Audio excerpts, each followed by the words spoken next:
Assalamualaikum warahmatullahi wabarakatuh. Waalaikumsalam warahmatullahi wabarakatuh. Alhamdulillahi rabbil alamin. Nahmaduhu wa nasta'inuhu wa nastaghfiruh. Wa na'udzu billahi min syururi anfusina wa min sayyiati a'malina.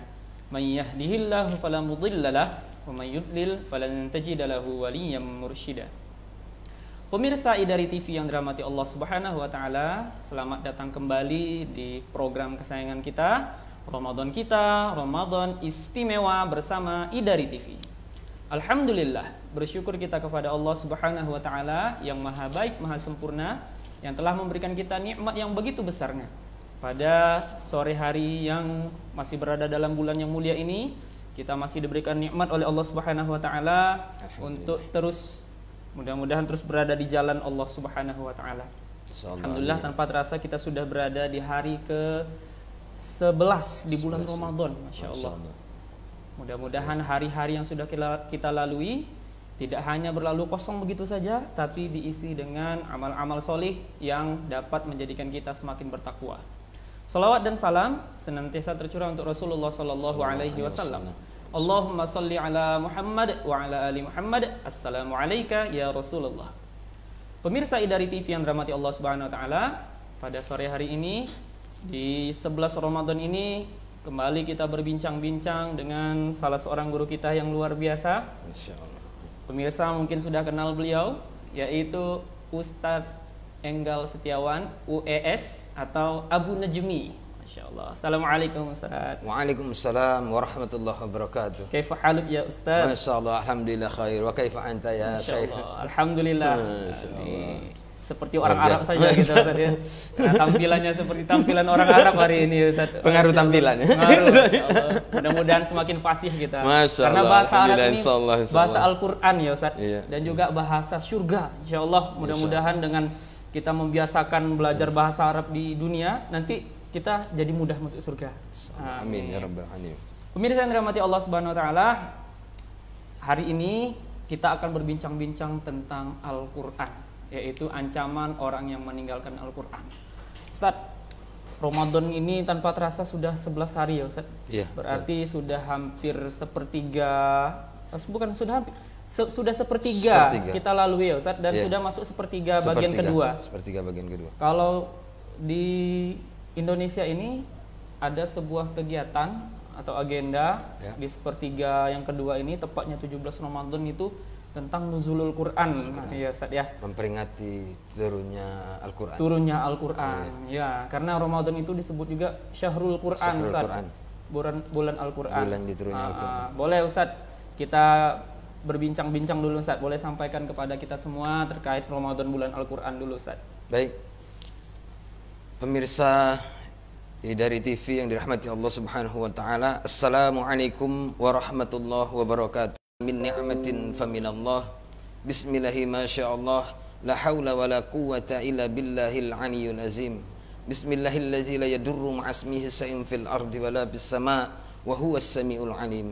Alhamdulillahi rabbil alamin, wassalatu wassalamu ala asrafil anbiya'i wal mursalin wa ala alihi wa sahbihi ajma'in. Asyhadu an la ilaha illallah wahdahu la syarikalah wa asyhadu anna Muhammadan abduhu wa rasuluhu la nabiyya ba'da. Nusalli wa nusallim ala nabiyyina Mustafa Muhammadin wa ala alihi wa ashabihi wa man tabi'ahum bi ihsanin ila yaumiddin, amma ba'd. Baik, pemirsa Idari TV dimanapun berada yang dirahmati Allah Subhanahu wa taala, alhamdulillah kita ini bertemu kembali Ustaz. Alhamdulillah. Senang sekali rasanya Ustaz. Saya ini senang sekali ketika jumpa dengan antum ini. Wajahnya Masya Allah. Jadi sesuai nih tema kita hari ini yang mau kita bahas adalah Al-Quran. Al-Quran. Jadi salah satu kemuliaan orang yang bersama Al-Quran, dan yang mendampingi saya hari ini Ustadz Roma ini penghafal Al-Quran ini. Masya Allah. Al-Hafiz, penghafal Al-Quran. Lihat wajahnya, senyumnya, itu betapa orang ingin bertemu kembali gitu. Bertemu karena Allah, berpisah karena Allah. Amin ya Allah. Ini salah satu yang mendapatkan keuntungan di yaumil qiyamah, mendapatkan perlindungan dari Allah Subhanahu wa taala. Amin ya rabbal alamin. Ya. Baik. kemuliaan Al-Quran itu sebenarnya sudah tidak bisa diragukan lagi bagi orang yang beriman. Yang tidak beriman dia biasa-biasa saja. Al-Quran itu hanya sebagai pajangan saja. Al-Quran itu hanya sebagai alat sumpah saja. Ya, Al-Quran itu hanya sebagai perlombaan saja. Nah, sebagai mahar. Iya, itu. sebagai mahar. Iya, sebagai mahar. Iya. Nah, itu. Jadi antum penekanannya beda tadi. Agak sedikit tersentak juga itu. Biar cepat ini motivasi ini. Yang pertama, tidak ada yang tidak bermanfaat di dalam Al-Quran. Semua yang ada di dalam Al-Quran itu berfaedah. Hanya sayang sekali hari ini justru kita tidak melihat kaum muslimin itu berbondong-bondong mengambil kemanfaatan, ya, mengambil faedah, mengambil keberkahan dari Al-Quran. Justru hari ini itu nyaris sama sekali kita tidak melihat lagi, Ustaz. Ya, padahal Al-Quran tadi itu, ya, orang yang membaca dengan terbata-bata itu saja Allah berikan pahala. Berapa pahalanya, Ustaz? 10. Kalau apanya ya? Satu huruf 10 kebaikan, 10 pahala, Ustaz. Oh iya, Masya Allah. Nah, bayangin. Satu huruf itu mendapatkan 10 kebaikan. Masya Allah. Jadi maklumat dari Rasulullah SAW terkait dengan orang yang membaca Al-Quran tadi itu. Jadi saya menjelaskan itu ada tiga tingkatan orang yang membaca Al-Quran. Oh, ada 3 ya? Ada 3. Yang pertama adalah ini tingkatan orang awam, Ustaz.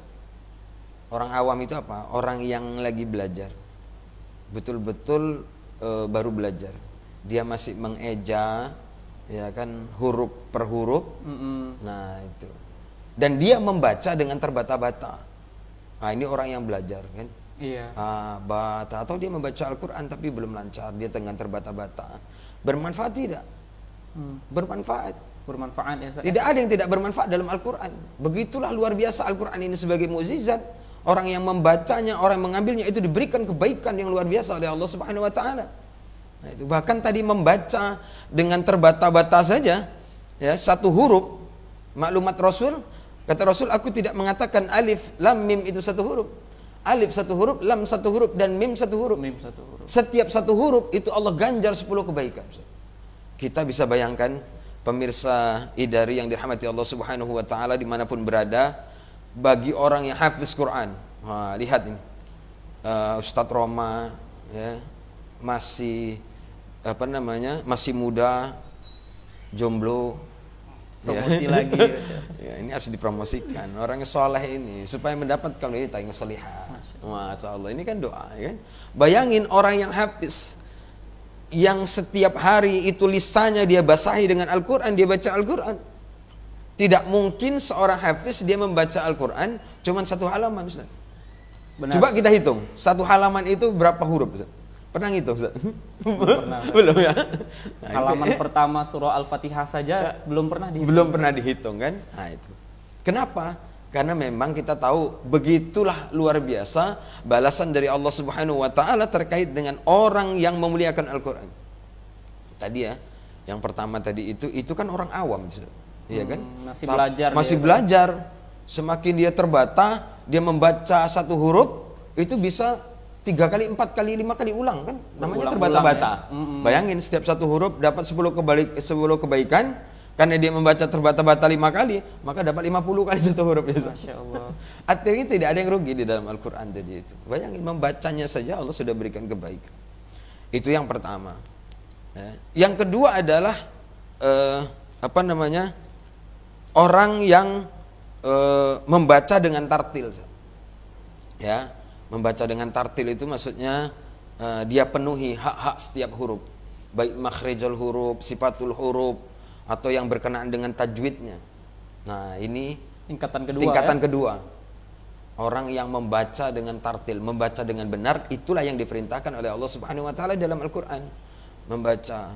Nah, kita lihat lantunan bacaan ayat suci Al-Quran dari Ustadz Roma ini, Masya Allah. anak saya ada gadis. Masya. Tapi nanti kita berikan lagi lahir. Off record aja. Off record. Ini memancing pemirsa Iya. saja. Ya, jadi itu adalah tingkatan kedua. Ya, orang yang membaca dengan tartil, ya dia penuhi hak-hak setiap huruf, baik makhrijul huruf, sifatul huruf atau yang berkenaan dengan tajwid dia penuhi semua. Ya, dia lancar membacanya. Tentu ini sangat enak didengar. Kalau misalnya kita sholat berjamaah ini, Ustaz. Ya kan? Imamnya dia membaca surat-surat panjang. Dia baca dengan baik dan benar, dengan murotal yang bagus. Kira-kira gimana? Saya merasakan ini, ya. Ketika kita diimami seorang al-hafiz itu, Masya Allah. Justru kalau imamnya itu membaca suratnya pendek, itu kita agak kesal, Ustaz. Kurang puas ya. Kurang puas, kenapa kok pendek ini gitu kan? Tapi kalau orang yang misalnya imam, dia membaca ya yang dia tidak begitu ahli, ya baik dalam makhrijul huruf, sifatul huruf dan lain sebagainya, itu kalau dia membaca ayat yang panjang justru biasanya makmum itu Banyak kode. banyak kodenya. Batuk-batuknya banyak. Nah, banyak batuk ya kan? Sudah jadi rahasia umum. Iya kan? Sekarang ini Ustaz, karena kondisi corona ini banyak imam-imam sekarang ini Ustaz. Ya. Di rumah masing-masing. Mau tak mau ya kan? Masya Allah. Mau tak mau ya harus menjadi imam. Tapi alhamdulillah kalau saya ini sudah ringan tahun ini, Ustaz. Alhamdulillah. Karena anak saya itu yang nomor 2 itu sudah mulai menanjak remaja dan dia juga penghafal Al-Quran. Alhamdulillah. Insyaallah. Jadi saya lebih senang sebenarnya diimami karena bukan saya memuji karena anak tidak, tapi saya menilai memang suaranya bagus. Juga dia tartil cara membacanya, kan? Nah, itu Masya Allah. kalau saya imam ini biasanya banyak lupanya, Ustaz. Tapi karena yang makmum ini yang hafiz, ya rata-rata anak saya ini kan penghafal Al-Quran semuanya. Alhamdulillah. Termasuk yang besar, yang akhwat itu juga penghafal Al-Quran, hafalannya sudah banyak. Jadi kita tidak sanksi kalau kita misalnya imam di rumah, kalau salah ada yang ngingati di belakang. Ya. Kalau kita biasanya di masjid itu kalau salah atau kita lupa, imam itu membaca, itu kan imam biasanya memberikan waktu sejenak untuk memberikan kesempatan makmum mengingatkan. Ya, tapi ternyata sudah diberikan kesempatan pertama tidak ada yang mengingatkan. Benar. Kedua tak ada yang mengingatkan, ketiga juga tak ada yang mengingatkan. Ruku langsung. Nah, dan imam juga lupa maka dia suruh ruku gitu. Langsung ruku. Tapi enak kalau misalnya di makmum itu ada yang hafal Al-Quran, itu enak jadi kan. Alhamdulillah. Itu. Nah, itu tingkatan yang kedua. Dan tingkatan yang ketiga adalah tilawah. Dia membaca dengan proses mentadaburi makna Al-Quran tadi. Ini yang ketiga. Dan dia memenuhi hak-hak setiap ketika ada perintah, maka dia segera dia kerjakan. Perintah untuk mengerjakan dia segera kerjakan, dan ketika ada perintah larangan maka dia bersegera untuk meninggalkannya. Inilah tiga tingkatan cara membaca Al-Quran. Maka saudaraku, pemirsa Idari TV dimanapun berada yang dirahmati Allah Subhanahu Wa Taala, mari kita coba bermuhasabah. Ya. Sebenarnya dalam kategori tadi 3 tingkatan itu sebenarnya posisi kita ini sudah di bagian mana? Sudah di level mana sebenarnya posisi kita ini? Kita sendiri yang bisa jawab. Kita sendiri yang bisa jawab, ya kan? Insyaallah cukup hati saja. Kalau lisan ini mudah sekali kita mengklaim, wow, saya sudah paham Al-Quran, Tingkat 4 saya hafal aja tingkat 4. Bahkan dia melebihi bisa tingkat 4, ya. Masya Allah. Nah, itu 3 tingkatan itu. Masya Allah, luar biasa. Luar biasa pemirsa, ternyata ada 3 tingkatan ya, seperti yang disampaikan oleh beliau tadi. Ada tingkat awam, Ustaz ya. Ada tingkat yang bacaannya tartil. Dan yang paling tinggi ternyata yang tilawah. Tilawah. Ustaz, ya. Kalau yang tilawah ini Ustaz, ini belum dijelaskan keutamaannya tadi Ustaz. Yang tilawah ini, bagaimana ini Ustaz? Ya, orang yang tilawah tadi itu, orang yang dia membaca, ya, disertai dengan proses tadabbur, dan dia memenuhi hak-hak setiap Al-Quran. Yang dikatakan memenuhi hak setiap Al-Quran tadi bukan di level kedua saja yang memenuhi hak setiap huruf, tapi ini memenuhi hak setiap ada perintah dan larangan. Karena Al-Quran ini dia berbicara 2 hal. Dia sebagai pemberi peringatan dan kabar baik, kabar gembira ya. Kabar gembira. Ya, sama seperti Rasul diutus itu juga memberikan 2 kabar, kabar baik dan kabar buruk, basyira wa nazira. Sama Al-Quran juga demikian. Nah, hari ini ya Sekalipun Al-Quran tadi itu tidak ada yang sia-sia, dia akan memberikan manfaat yang baik, dia akan memberikan kebaikan yang luar biasa banyak kepada manusia yang mengamalkannya. Tapi tidak serta-merta ketika tadi kita berhenti di level 1 saja. Ya. Mencukupkan dirinya, ya. Sudahlah, saya belajar saja, ini kan kita bukan orang Arab, ya kan? Bukan orang Arab, walaupun kan bisa tampil-tampil kayak tampil Arab. Kita ini bukan orang Arab, ya cukuplah hanya membaca, yang penting kan sudah dapat pahala. Justru dia menjadi dalih pembenaran. Nah ini bahaya loh. Berdalih menjadi dalih pembenaran atas sikap kemalasannya. Dia tidak mau melanjutkan meningkatkan pemahaman terhadap Al-Quran. Dia nyaman di posisi yang level pertama. Ini kan Ustadz sudah dapat pahala. Ini luar biasa Al-Quran. Justru hari ini justru orang yang awam banyak sekali kita lihat itu memberikan nasihat kepada ulama, kepada para ustadz, kepada buya, kiai, itu banyak. Banyak ya Ustadz? Banyak Ustadz. Saya sendiri itu sering melihat dan juga mengalami. Karena saya ini kan dakwah itu tidak di mimbar saja. Saya betul-betul tafaul ma'lumah, berinteraksi kepada umat, kemana, ke siapa saja. Kalau bahasa kerennya on the street ya. Itu dia. Bahasa milenialnya sekarang. Nah, itu saya lakukan. Maka sering kita jumpai. Itulah kebesaran seorang pendakwah, ya, kesabarannya ketika kita menghadapi orang yang jahil. Mereka ini kan kategori jahil karena tak paham, tapi mereka tidak sadar dengan kejahilannya. Itulah kalau dia mencukupkan, ya, tadi di level per level tadi itu. Dia tidak mau meningkatkan pemahamannya, dia cukup dengan sudahlah di level 1, ya, dengan berbagai dalih pembenaran, karena dia bukan orang Arab, juga udah terlambat belajar. Saya ini belajar sudah tua, jadi cukuplah sampai di sini, tak perlu yang biasa-biasa sajalah Ustadz gitu ya. Nah, syukur-syukur udah bisa baca. Syukur-syukur udah bisa baca gitu kan. Nah, ini kan banyak ini kan. Dia berhenti hanya di situ saja. Seolah-olah dia Al-Quran itu hanya memberikan kabar baik, tidak ada kabar buruk. Nah, ini juga ya ini Ustaz, ini juga sebagai pengingat termasuk dalam diri Al-Fakir sendiri dan juga kepada saudara-saudara seiman, apalagi sebagai seorang pengemban dakwah, ini khususnya orang yang dipercaya, ditinggikan oleh umat, oleh masyarakat. Dia dijuluki sebagai ustadz, dia panggil sebagai ustadz, dia dipanggil sebagai buya, kiai dan seterusnya. Nah, ini bahaya kalau dia tidak menyampaikan Al-Quran itu dengan utuh, atau dia menyampaikan sebagian dia tidak sampaikan, atau ada juga yang menyembunyikan dia kebenaran padahal dia paham karena beberapa faktor yang dia tidak sampaikan. Dia takut menyampaikan, karena hari ini kan kalau menyampaikan Al-Quran secara mendalam itu kan dianggap radikal. Betul tidak? Dianggap radikal, dianggap mengancam kekuasaan dan seterusnya.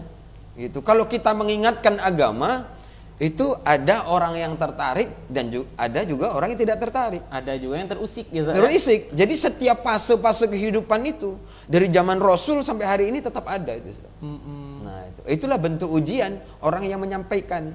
Maka seorang pendakwah, orang yang hablud dakwah, dia mewakafkan waktunya untuk berdakwah di jalan Allah, membangkitkan Islam listinafil al-hayati Islamiyah, ya, demi melanjutkan kehidupan Islam. Tentu ini bukan perkara yang gampang. Ini orang-orang pilihan, orang-orang pilihan, ya kan? Dia mencukupkan dengan kehidupannya. Dia tidak terlalu mengejar dunianya. Kenapa? Dia memikirkan umat, kebangkitan umat. Karena dilihat betapa banyak umat yang hari ini justru jauh dari Al-Quran. Maka itulah kemuliaan sebagai seorang hablud dakwah yang betul-betul dakwah lillahi ta'ala. Jadi tujuan dakwah itu harus jelas juga, Ustaz.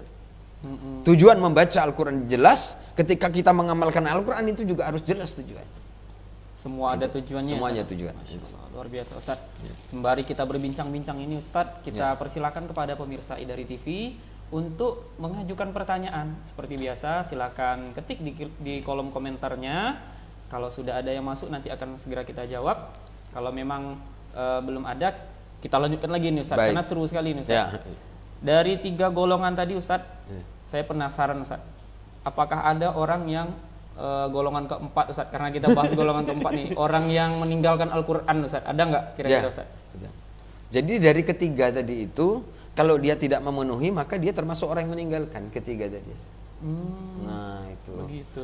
Apalagi kita ini di dalam bulan Ramadan, di mana bulan Ramadan itu, ya, itu sudah Allah tuliskan di dalam Al-Quran, ya kan? Dijelaskan oleh Allah Subhanahu Wa Taala sebagai bulan di mana turunnya Al-Quran, Syahrul Ramadan alladzi unzila bihil Quran, kan? Hudal linnas. Nah, itu kan sebagai petunjuk manusia yang mengaku dirinya manusia, maka Al-Quran itu sebagai petunjuknya. Kalau dia tidak mau mengambil Al-Quran sebagai petunjuknya, nggak ngaku manusia berarti. Itu mafhum mukhalafahnya begitu. Mukhalafahnya begitu. Kenapa? Di Al-Quran itu kan jelas kan perbandingan hak dan batil tadi itu kan. Allah menjelaskan orang yang tidak mengambil kebenaran dalam Al-Quran, maka dia tak ubahnya. Justru Allah tegas loh membicarakan seperti tak ubahnya binatang, bahkan balhum adol, bahkan lebih buruk daripada binatang ternak. Bayangin. Jadi Allah samakan atau Allah gambarkan orang-orang yang tidak menjadikan Al-Quran sebagai pedoman, pasti dia menjadi orang yang celaka. Bahkan Allah katakan sebagai orang seburuk-buruk manusia, karena dia lebih buruk daripada binatang ternak. Nauzubillah. Berarti itu golongan yang keempat tadi. Golongan yang keempat. Iya, betapa luar biasa, betapa dia tidak memahami, betapa dia tidak gembira diturunnya Al-Quran. Padahal Al-Quran tadi itu kan jelas, ya kan? Sebagai petunjuk manusia, ketika dia mengamalkan Al-Quran, dia pahami konteksnya, dia amalkan, maka bisa mengentaskan dari kebodohan jahiliyah, ya, kebodohan jahiliyah, kekufuran menjadi cahaya ilmu dan iman. Inilah Al-Quran. Tapi kenapa faktanya justru tidak, umat ini justru tidak tertarik kepada Al-Quran? Wah, kenapa kira-kira ini, Ustaz? Nah, itu. Dan ini juga Rasul pernah mengadukan kepada Allah Subhanahu Wa Taala, ya, dan itu dituliskan oleh Allah Subhanahu Wa Taala di dalam Al-Quran terkait dengan orang-orang yang melalaikan Al-Quran. Rasulullah mengadu kepada Rasulullah Allah. Mengadu. Padahal jelas Al-Quran itu bisa mengentaskan, ya, wa yakhrujuhum minaz-zulumati ilan nur, ya, membawa kehidupan dari gelap gulita menuju cahaya terang benderang. Jadi kalau kita ingin terang benderang, maka tak ada pilihan lain kecuali Al-Quran itulah sebagai pedomannya. Itu yang terang benderang yang dimaksud oleh Allah Subhanahu Wa Taala, bukan terang benderang menurut manusia. Nah, itu. Lantas bagaimana supaya kita ini bisa memahami Al-Quran dengan benar, agar apa? Agar sinkron apa yang diinginkan oleh Allah Subhanahu Wa Taala bisa kita penuhi. Itu cara membaca yang benar Al-Quran. Nah, itu. Lantas apa ancamannya? Nah, ini kan jarang sekali disampaikan. Ya, ini ancaman bagi orang yang meninggalkan Al-Quran. Dikadukan oleh Nabi. Diadukan. Di dalam surat Al-Furqan ayat 30, Allah Subhanahu Wa Taala berfirman, ini Rasul mengadukan, ya. Wa qala Rasul, ya Rabbi inna qaumi ittakhazu hadzal Qur'ana mahzura. Mahzura, masyaallah. Jadi mahzur, orang-orang yang melalaikan Al-Quran, orang-orang yang meninggalkan Al-Quran, orang-orang yang tidak menjadikan Al-Quran sebagai pedoman. Jadi mahzur itu adalah termasuk orang yang kategori semuanya tadi itu. Di luar yang tiga tadi itu. Di luar. Jadi apa makna dari tadi itu kan? Inna, ya, apalagi Allah menggunakan kalimat taukid di sini kan, kalimat penegasan sungguh katanya. Bahwa memang banyak orang yang meninggalkan Al-Quran, tidak dijadikan. Maka ini juga pernah diadukan oleh Rasulullah SAW kepada Allah Subhanahu Wa Taala. Di dalam penjelasan Ibnu Qayyim Al-Jauzi di dalam kitab Madarijus Salikin ada 3 yang dimaksud dalam surah Al-Furqan ayat 30 tadi, Ustaz. Yang pertama adalah an qiraati kitabi. Ya. Apa itu? Orang yang sama sekali tidak pernah membaca Al-Quran. Ada nggak itu kita temukan? Ada. Na'udzubillah, summa na'udzubillah. Bayangin sih. Al-Quran itu sebagai hudal linnas yang akan mengentaskan, membawa dari kegelapan menuju cahaya terang benderang. Justru ada hari ini, ya, yang tidak tertarik sama sekali kepada Al-Quran. Nah, itu dipengaruhi oleh yang sangat luar biasa. Banyak pengaruh. Banyak hal yang mempengaruhinya. Ya kan? Nah, ini Yang pertama tadi orang yang sama sekali tidak an qiraati kitabi, orang yang tidak pernah membaca Al-Qur'an. Dari lahir sampai mati tak pernah dibaca Al-Qur'an. Mungkin orang tuanya, neneknya itu tak paham Al-Qur'an, terus bapaknya dan seterusnya itu tak paham Al-Qur'an, ya kan? Akhirnya dia tak mengenal Al-Qur'an sama sekali. Apakah dibiarkan begitu saja? Tidak. Nah, itu yang pertama. Yang dimaksud, yang diadukan oleh mahjur tadi. Ya, mahjur. Yang diadukan Rasul kepada Allah Subhanahu wa taala. Yang kedua adalah orang yang membaca Al-Qur'an tetapi dia tidak memahami makna Al-Qur'an. Ini kita berbicara flashback kembali tadi penjelasan di awal, Ustaz. Orang yang pertama, level pertama, level kedua. Nah, kita masuk kategori yang kedua. Orang yang membaca Al-Qur'an tapi dia tidak memahami makna Al-Qur'an. Hari ini kita lihat banyak tidak, Ustaz? Banyak, Ustaz. Sangat banyak. Berat bilangnya, Ustaz. Ya, itu. Justru hari ini kita lihat orang-orang yang disibukkan menghafal Al-Qur'an, orang-orang yang penghafal Al-Qur'an justru hari ini itu banyak dia hanya sekedar menghafal, mencukupkan tadi itu. Innalillah, jangan-jangan termasuk saya. Makanya kita jangan berpuas diri, oh sudah hafal Al-Qur'an, kita sudah hafiz, maka sudah selamat. Kunci surga sudah ada di tangan saya. Nah, gitu kan. Kenapa? Karena dia pahami sampai kabar baik. Kabar gembiranya. Kabar gembiranya, kabar buruknya tidak pernah disampaikan, tidak pernah diulas. Maka dia cukup nyaman. Inilah nyaman umat hari ini. Kenapa? Kabar buruk itu jarang sekali disampaikan. Nah, beda nih, Ustaz. Saya ini kan sering juga keluar-keluar daerah ngisi kajian itu, orang bilang terkenal bahwa saya ini keras gitu. Padahal keras, tidak keras. Tegas saja. Tegas ya. Tegas apa yang disampaikan oleh Al-Qur'an itulah harus disampaikan. Kenapa? Konsekuensinya orang yang menyampaikan ketika dia menyembunyikan tadi itu dilaknat oleh Allah Subhanahu wa taala. Enggak mungkin kita dilaknat, ya kan? Tentu kita tak mau kan? Justru kita ini ingin meraup kebaikan yang banyak dari apa yang kita sampaikan. Bukan justru kita sampaikan tapi dapat murka Allah Subhanahu wa taala. Dan ini juga nasihat, hati-hati kepada para dai, ya, para buya, para kiai yang menyampaikan Al-Qur'an, yang membaca Al-Qur'an tapi dia tidak menyampaikan utuh kepada umat. Itu yang kategori kedua. Yang pertama, orang yang sama sekali tidak pernah membaca Al-Qur'an. Yang kedua adalah orang yang membaca Al-Qur'an, dia tidak memahami Al-Qur'an. Dia baca Al-Qur'an satu malam bisa 1 juz, 2 juz, 3 juz dan seterusnya. Atau kalau dia mencontoh para ulama, ya kan? Imam-imam terdahulu itu bisa mengkhatamkan Al-Qur'an. 1 bulan itu bisa 20 kali, 10 kali, 60 kali. 60 kali, Masya Allah. 60 kali 1 hari 2 kali khatam, Ustaz. Itu bisa dilakukan orang yang hafiz Quran. Orang yang tidak hafiz, betul-betul orang yang mutkin, orang yang kuat hafalannya. Kalau tidak, ya seperti Ustaz Roma, insyaallah bisa dia menghafal Quran, menghatamkan Al-Quran itu 1 hari 2 kali.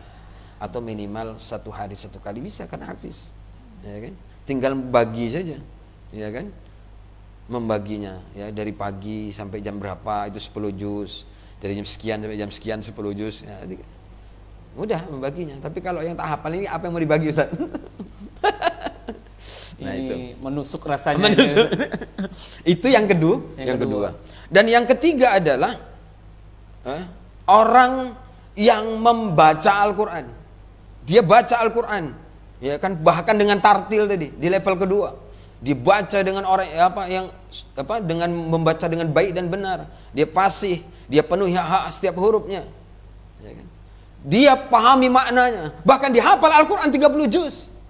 Tapi dia tidak mengamalkan Al-Qur'an. Maka ketiga inilah yang diadukan oleh Rasulullah sallallahu alaihi wasallam kepada Allah Subhanahu wa taala. Na'udzubillah, summa na'udzubillah. Jadi gemeter ini dengerin ya, Ustaz. Berat sekali, Ustaz. Betul. Saya kira cuma golongan yang pertama tadi, Ustaz. Orang yang enggak pernah baca Quran itu yang dikadukan Nabi. Ini khawatir sekali, rupanya yang dikadukan Nabi adalah kita rupanya. Bahkan lebih berat di pundaknya orang yang paham Al-Qur'an tapi dia tidak menyampaikannya dengan benar. Tidak menyampaikannya dengan utuh. Ya kan? Dengan alasan apapun di dunia mungkin bisa saja engkau beralasan kepada manusia, ya, tapi tidak nanti di yaumil kiamah ketika manusia dibangkitkan di yaumil kiamah nanti dibangkitkan oleh Allah Subhanahu wa taala, tak ada lagi kita beralasan, Ustaz. Enggak bisa berbicara lagi. Tak ada bisa berbicara. Oh, kita berdalih, kita menyampaikan karena siasah, Ya alasanlah hari ini kan, menyampaikan kebenaran karena forumnya tidak tepat dan seterusnya. Nah ini bahaya. Bayangin saya. Jadi kalau kita pahami dari apa tadi itu tafsirnya tadi surah Al-Furqan ayat 30 tadi itu, betapa mengerikan, betapa tidak ada pilihan buat manusia kalau dia ingin selamat nanti ketika dia menghadap Allah Subhanahu wa taala. Kalau dia ingin selamat, maka tak ada pilihan lain kecuali dia pahami maknanya, lantas dia amalkan. Amalkan itu termasuk dia menyampaikannya, mendakwahkannya. Itulah amal. Nah, secara keseluruhannya.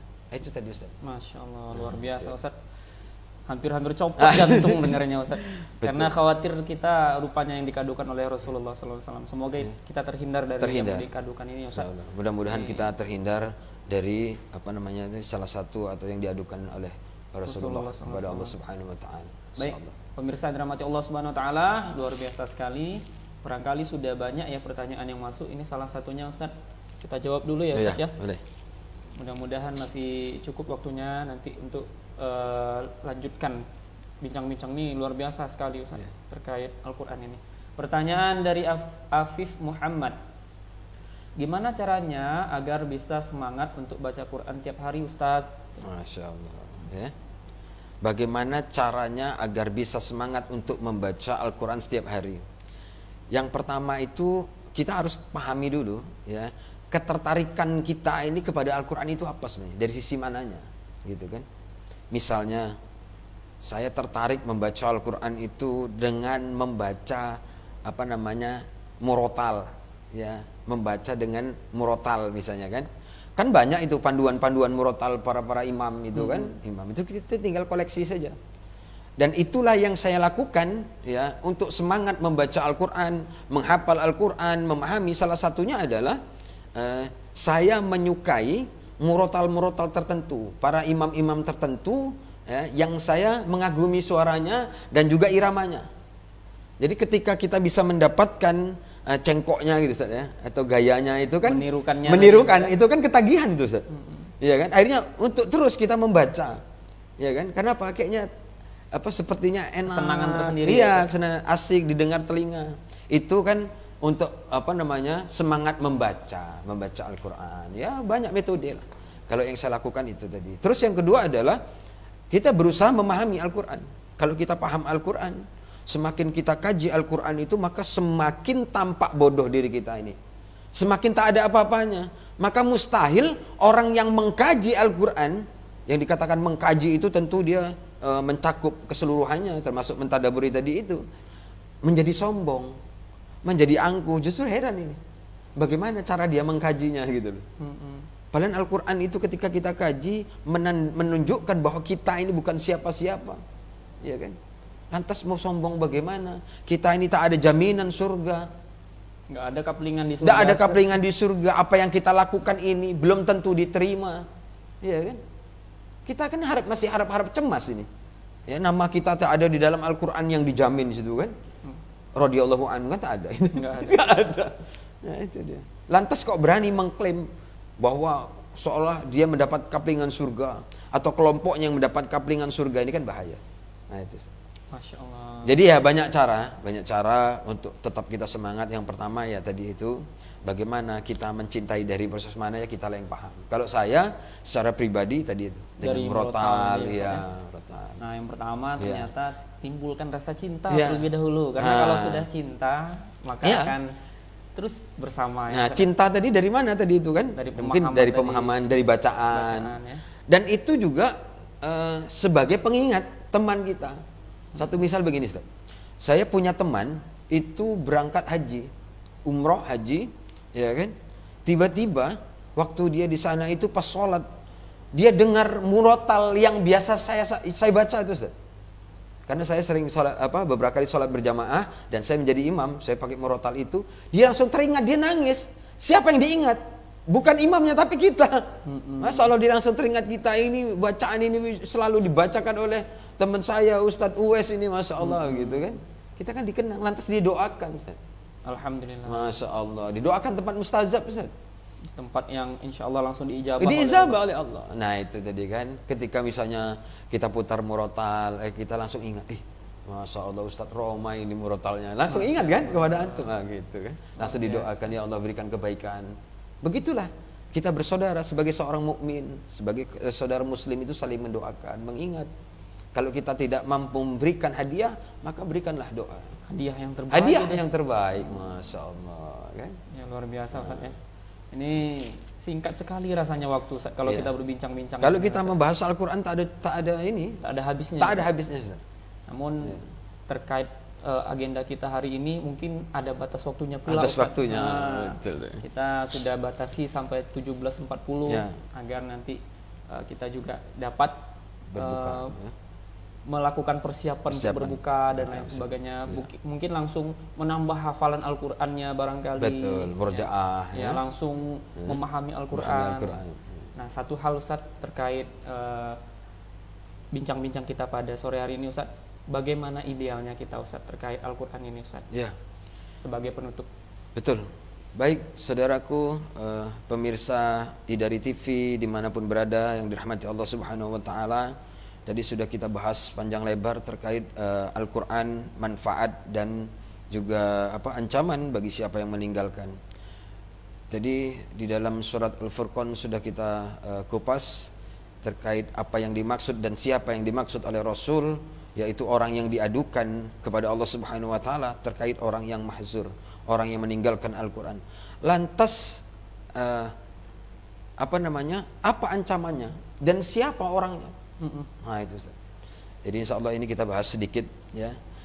Di dalam surat Thaha ayat 124 Allah Subhanahu Wa Taala mengatakan a'udzubillahi minasyaitonirrajim wa man a'rada an zikri fa inna lahu ma'isatan dongka wa nahsuruhu yaumal qiyamati a'ma.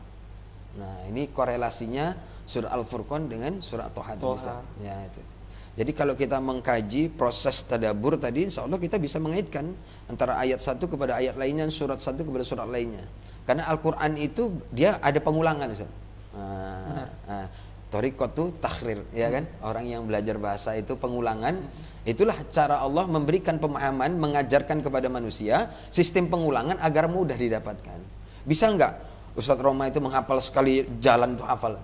Enggak kan? Mustahil. Mustahil kan? Itu kan diulang kan? Nah, itulah cara Allah mengajarkan kepada manusia. Dan itu jangan dibilang ini menghafal sudah berapa kali baca nggak hafal-hafal terus dia minder. Berarti bodoh, tidak. Gitu kan? Jangan pernah kita ini putus asa menghafal Al-Qur'an, tidak. Nah, jadi ancaman orang yang melalaikan Al-Qur'an apa tadi? Yang pertama an qiraati kitabi, orang yang sama sekali tidak pernah membaca Al-Quran. Inilah yang diancam ya. Yang kedua an ahkami an syariati. Jadi orang yang tidak berhukum, yang meninggalkan hukum Allah, yang tidak menegakkan atau menjalankan syariat, itu termasuk orang yang di dalam diadukan tadi oleh Rasulullah SAW tadi itu. Kita lihat faktanya hari ini ya. Dia seorang muslim. Kenapa? Karena di sini maknanya umum. Ya, waman a'rado ini umum maknanya, siapa saja. Ayat ini bukan hanya untuk orang kafir, tapi juga untuk orang Islam. Karena maknanya umum, siapa saja. Waman a'rado an zikri, yang dimaksud a'rado an zikri itu siapa? Para ulama tadi, Ibnu Qayyim al-Jauzi itu menjelaskan tadi itu kan, para mufassir, Imam Ibnu Katsir menjelaskan siapa tadi an qiraati kitabi an ahkami an syariati. Ya kan? Orang yang melalaikan hukum Allah, yang menolak hukum Allah, orang yang melalaikan syariat Allah, yang menolak syariat Allah. Kita lihat fenomena hari ini justru orang banyak menolak syariat Allah. Dan yang kita nggak habis pikir, dia itu muslim. Dia sholat, dia zakat, dia sodako, dia saum. Bahkan dia berbangga-bangga. Liburannya ke Mekah, ke Madinah, dia umroh. Ya kan? Dia berbangga-bangga. Tapi dia menolak syariat Allah, menolak hukum Allah. Lantas apa ancamannya? Ma'isatan dongka. Apa itu? Sempit. Penghidupan yang sempit. Ya, dalam tafsir Ibnu Katsir itu menjelaskan, Imam Ar-Razi itu menjelaskan tafsirnya yang dikatakan ma'isatan dongka itu terkait dengan orang yang dikubur. Jadi fase kehidupan di dunia, di alam kubur, lantas di yaumil kiamah, di padang mahsyar nanti kan. Di alam kubur saja itu dibuat, disiksa oleh Allah Subhanahu wa taala, dibuat sedemikian rupa sempit kuburannya sampai dia tersiksa sampai kapan? Sampai dia dibangkitkan sampai hari kiamat. Jangan dibilang di dalam kubur itu tidak ada siksaan. Nah, itu yang pertama.